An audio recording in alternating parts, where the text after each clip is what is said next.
بسم اللہ الرحمن الرحیم۔ السلام علیکم۔ روزگار پاکستان یوٹیوب چینل پر خوش آمدید۔ میں ہوں عبد الباسط۔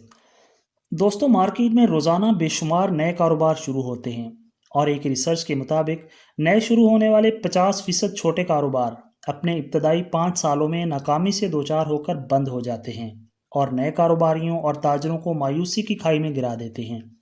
ہمارے ایک جاننے والے ہیں، انہوں نے بہت کم وقت میں ایک نئے کاروبار میں شاندار ترقی کی، عروج پر پہنچے اور اتنی ہی تیزی سے نقصان کیا اور زیرو ہو گئے۔ کاروباری دنیا میں اسے ببل یعنی بلبلہ کہتے ہیں۔ اس کے بعد پھر کبھی بھی وہ عزم اور حوصلہ نہیں کر پائے کہ دوبارہ سے نئی حکمت عملی کے ساتھ خود کو کامیابی کی شاہراہ پر گامزن کر سکیں۔ ایسا کیوں ہوتا ہے؟ آج میں عالمی تجارت پر چھا جانے والے ارب پتی صنعت کاروں اور بزنس مینوں کی شاندار کامیابی کے راز آپ کے سامنے رکھوں گا، جن کو اگر ہم اپنے ذہن میں رکھیں تو ایک بہترین بزنس پلان بنا سکتے ہیں۔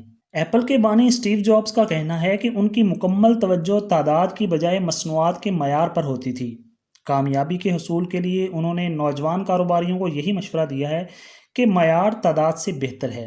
2 مکانات سے کہیں بہتر ایک مکان ہے جو اچھے طریقے سے چلتا ہو۔ معیار بہتر ہوگا تو خود بخود لوگوں کا آپ پر اعتماد بڑھے گا۔ بل گیٹس کا کہنا ہے کہ زیادہ تر کاروباری شخصیات اپنے کلائنٹس کو بوجھ سمجھتے ہیں اور ان کو ناخوش رکھتے ہیں، لیکن بل گیٹس اپنے کلائنٹس کو اثاثہ سمجھتے ہیں۔ ان کے مطابق آپ سے انتہائی ناراض صارفین آپ کے لیے سیکھنے کا بہت بڑا ذریعہ ہیں۔ اگر آپ اپنے کاروبار کو ترقی دینا چاہتے ہیں تو آپ کو ناراض اور ناخوش صارفین کی شکایات اور تحفظات پر توجہ دینی ہوگی اور ان کی ضروریات کے مطابق چلنا ہوگا۔ وہ آپ کی مصنوعات اور خدمات کی خامیاں بتا کر آپ کو مستقبل میں سنبھلنے کا موقع دیتے ہیں، اس لیے یہ ان کا آپ پر احسان ہے جسے آپ کو کھلے دل سے قبول کرنا چاہیے۔ فیس بک کے بانی مارک زکربرگ کا ایک ہی مشورہ ہے کہ تیز ہاتھ چلائیں اور غلطیاں کم کریں۔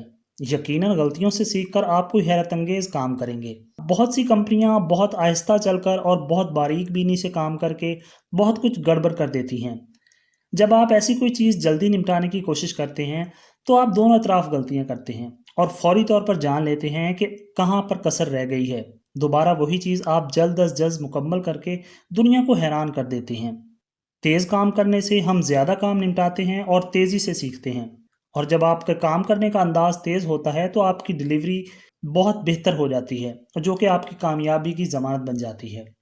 ورجن گروپ کے بانی رچرڈ برنسن کی زیر نگرانی 400 سے زائد کمپنیاں کام کر رہی ہیں۔ ان کے کاروبار کا دنیا میں سب سے زیادہ وسیع پورٹ فولیو ہے، جس میں ایئر لائنز اور ریکارڈ سٹور سے لے کر اسپیس ٹریول جیسے کاروبار شامل ہیں۔ ان کے مطابق کاروبار کے مواقع گاڑیوں کی طرح ہوتے ہیں جن کے ماڈلز ہمیشہ بدلتے رہتے ہیں، اور وہ نوجوان کاروباریوں کو اور بڑے کاروباریوں کو ایک سے زائد کاروبار کرنے کا مشورہ دیتے ہیں۔ ایمیزون کے بانی جیف بیزوس آن لائن کاروبار کے ساتھ دیگر کمپنیوں کے بھی مالک ہیں۔ انہوں نے دنیا کی امیر ترین افراد کی دور میں بل گیٹس کو بھی پیچھے چھوڑ دیا ہے۔ ان کی کامیابی کا ایک ہی راز ہے کہ وہ ہر ایک چیز سے زیادہ اپنے صارفین کی ضروریات کا خیال رکھتے ہیں۔ ان کا کہنا ہے کہ ایک واحد انتہائی اہم چیز کاروبار میں صارف ہے۔ ہمارا ہدف ایمیزون کو دنیا کی سب سے زیادہ کسٹمر سینٹرک کمپنی بنانا ہے، اور ہمارا نعرہ صارفین کا اعتماد ہے۔ اگر نوجوان کاروباری افراد اس مشورے کو مان لیں تو کامیابی کی ضمانت حاصل کر سکتے ہیں۔ علی بابا گروپ کے شریک بانی جیک ما کی سحر انگیز کامیابی ابتدائی حیات میں کئی ناکامیوں سے بھری پڑی ہے۔ وہ اسکول میں ریاضی کے مضمون میں کمزور تھے، کئی کمپنیوں میں ملازمت کی درخواستیں دیں، ہر جگہ سے ناکامی کا سامنا کرنا پڑا، لیکن انہوں نے ان مشکلات کو آزمائش سمجھا اور کامیابی کی سیڑھیاں چڑھتے چڑھتے علی بابا کو ایمیزون کے مقابل لا کھڑا کیا۔ وہ کہتے ہیں کہ کبھی بھی ہائے میں مر گیا، میرا سب کچھ لٹ گیا وغیرہ نہ کہیں، کبھی ہمت نہ ہاریں۔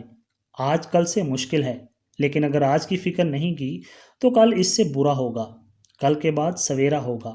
ان کے نزدیک کامیابی کا سنہری اصول یہ ہے کہ ناکامیوں کے ہاتھوں ہمت ہارنے کی بجائے کل کے سویرے کی امید جگا کر مستقبل کو روشن کیا جائے۔ یہی بات ہمارے پاکستانی کاروباریوں پر بھی لاگو ہوتی ہے، جو ذرا سی ناکامی سے دل برداشتہ ہو کر پھر کسی نئی راہ کے مسافر بننے کی بجائے مایوسی کے اندھیرے میں ڈوب جاتے ہیں۔